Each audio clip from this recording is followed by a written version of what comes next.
Are you a harm reductionist? You're trying to pin me down. Just answer the fucking question. Are you? I would say largely I ascribe to threshold deontology. So not just utilitarianism. No, threshold deontology. I think it's Where's the both. threshold before we switch to utilitarianism?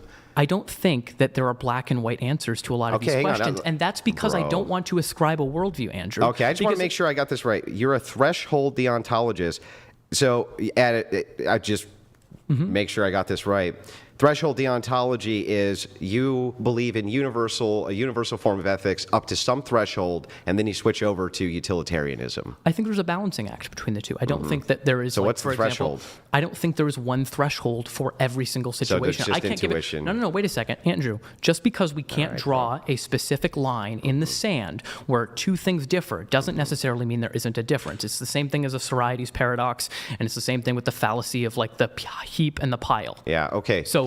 So the thing is, like, that's fair. If you want to say that there's a threshold fallacy in there where you can't ascribe from when one thing changes to another thing, right?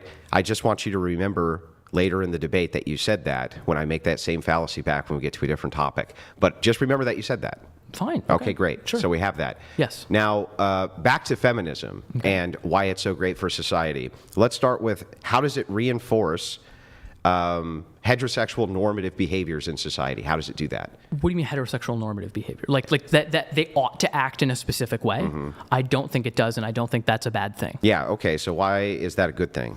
Because I think it's better if individuals have a more expansive version of masculinity or femininity that they can adopt into. So I don't think the man, wait a second, I don't think the man always has to be the provider, and I don't think that the woman always has to be the stay-at-home Yeah, those individual. aren't masculine or feminine traits.